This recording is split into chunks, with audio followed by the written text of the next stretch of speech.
Hey, Mike Jones, Jacksonville's voice of real estate. And if you've been trying to sell your house and not getting the results you expected, you might want to stay tuned because I'm going to discuss 5 things that may be turning home buyers off of your house.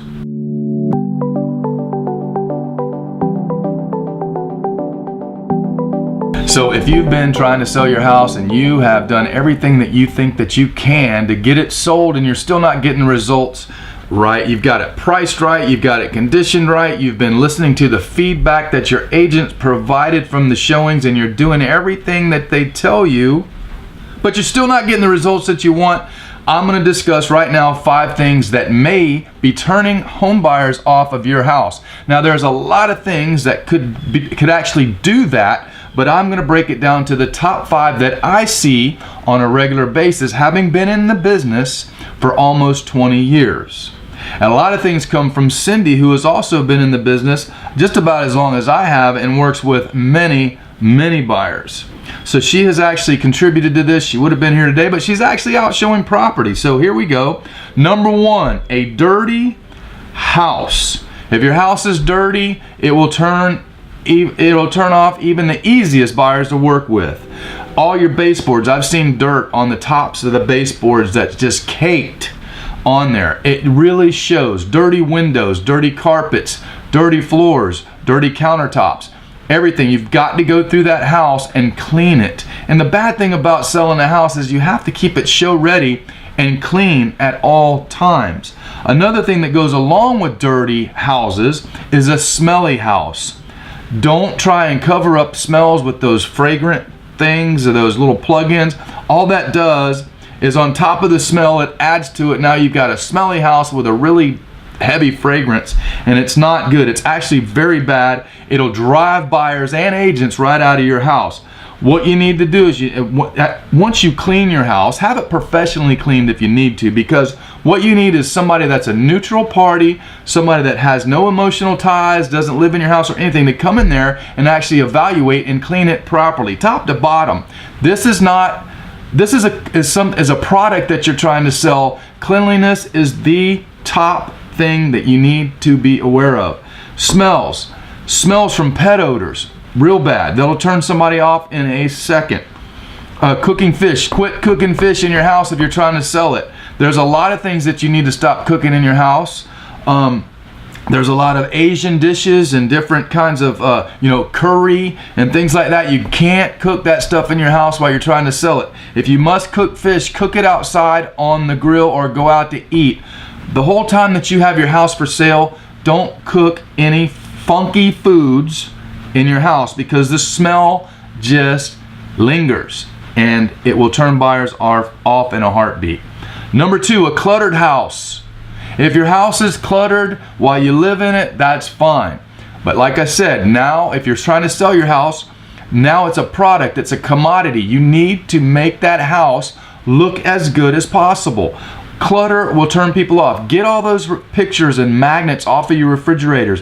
Get all the little knickknacks down. Knickknacks they drive me crazy when I see all these little knickknacks everywhere. Some people collect knickknacks, and that's okay. But you know what? You're planning on moving soon, so pack up all the knickknacks and get them out of the house, get them out into storage, store them at somebody's house in their garage, do something. As a matter of fact, a professional home stager that I know says anything that is smaller than the size of a basketball, as far as decorations and knickknacks, need to go away. And that's so true.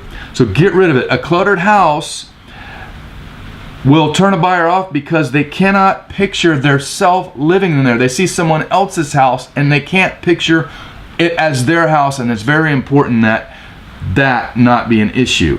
It will be an issue if it's cluttered. Get rid of things that you're not using. If you don't have to use it in the next 7 days to 2 weeks, pack it up, because here's the deal. If you do the things that I'm telling you to do, you may have to move soon anyways, and just go ahead and get all those things out of the house now so you can attract a buyer. Number 3, and there's no way around this, this is one of the things that I tell you will turn off a buyer in a heartbeat, is wallpaper.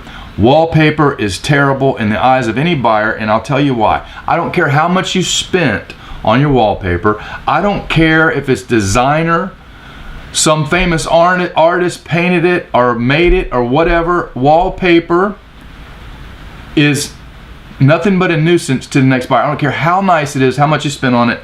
The buyer's not going to like it. No buyer's going to like the wallpaper you got on there, and what it is, mentally, it's an objection to your house. They're going to think that they're going to have to take that wallpaper down, and doing that is a huge, huge chore. So if you're going to live in your house and you like wallpaper, by all means, have your wallpaper. But when you go to sell it, you need to plan on going ahead, remove the wallpaper, paint the wall, and make it neutral, and you want to be able to attract every buyer that's actually looking at your house. Wallpaper, by all means, will turn it off. Now listen, a lot of people go, well, I don't want to take the wallpaper down. I'll give a credit or a painting credit to the buyer. But here's the deal. The buyers can't see through that. All they see is that when they go to move in here, first they're going to have to deal with this issue with the wallpaper and painting. It's a big aggravation, especially when somebody's just trying to move. They want to close on the house, move in, set all their things down, and go about their life. Having to deal with wallpaper and painting is not something that a buyer is going to want to do. If they can overcome the fact that they have to remove this wallpaper and paint the walls, guaranteed in your mind it's going to cost, in their mind, it's going to cost a lot more to have that taken care of than it really is going to cost you to do in the first place. So get rid of wallpaper, paint all your walls a neutral color. Number 4, laminate countertops in a kitchen. A big no-no. If you have laminate countertops, they have been out since, I don't know, 1980 something, when they started doing Korean countertops in the 89, 90s. Even those went out real quick. I remember Cindy and I bought our first house and it had laminate countertops and it was actually peeling off. But I mean, we got a really good deal and it was our first home, so it didn't really matter that much anyway. But we did take the time and the expense to put in Korean counters, and of course a sink that kind of formed into it. It was very nice. At the time, Korean was in. Now Korean is out. Granite was the big thing, and even Granite's on the way out. Quartz is the in thing now in countertops. Now, I'm not telling you to go out and buy expensive quartz countertops, but you'd be surprised at the low cost. Well, not low cost. It can be expensive, but you can actually get granite countertops installed for relatively cheap, and the return on investment, the ROI, is well worth it. You're going to get much more back in the sales price than what you paid for the countertops. So go ahead and at least, at a minimum, put in some nice granite countertops. Solid surface countertops are in. And while I'm talking about laminate counters, if you're going to go ahead and replace those counters with granite, and you happen to have one of those breakfast bars that's really tall, that people stand up at or require high chairs, go ahead, when they take off the old counters, go ahead and cut that down, make it low. That's the thing that's in now. Big open spaces. Actually, you can see I sold a house in Mandarin not too long ago, and they had laminate countertops and they had one of those tall breakfast bars. I said, and Cindy actually told them, they said, listen, when you go ahead and do that, go ahead and take that breakfast bar down, have a carpenter come in, take it down, make it low and level with the rest of the counters. It will pay off in the long run. Long story short, this was the really nice house, Mandarin. We sold that house in 30 days, full price, cash, and we sold that house for, it was $167 a square foot, and at the time the highest price per square foot in the area was around 132, something like that. So it really paid off in the end to have those counters put in and bring that breakfast bar down. While we're in the kitchen though, because kitchen, anything that you do in a kitchen and bathroom, you're going to almost get back all of your money or more in the sales price. So it's worth it to do kitchens and bathrooms. Laminate counters we're going to take care of. Your tall breakfast bar, get rid of. And number five, I cannot stand it when I see it. It's one of my pet peeves.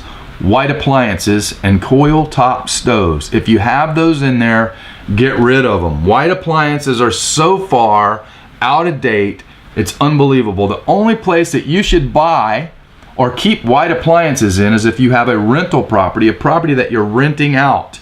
I have seen white appliances that The handles were even turning yellow. They were so old. Those old microwaves mounted into the wall in the cabinets. White is terrible, terrible, terrible. At least, at the minimum, get a black appliance package and put it in there. It'd be well worth it in the end.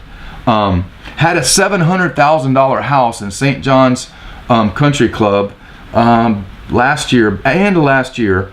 One of the main problems that house didn't sell, it had white appliances. I convinced the seller that she needed to go ahead, put those appliances on Craigslist, sell them, and then go in there with some stainless appliances. After she did that, it corrected the problem. The house sold. No, end of discussion, done deal. She was so happy, and she would have done it a lot sooner had someone told her that the issue was with her white appliances. Best thing after that, if you do black appliances, great.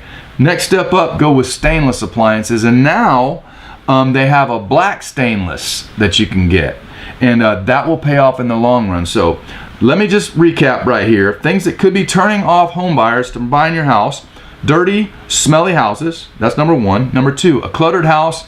Get rid of everything that you don't need. Number three, wallpaper. Any kind of wallpaper is going to look bad in the eyes of your buyer. Trust me.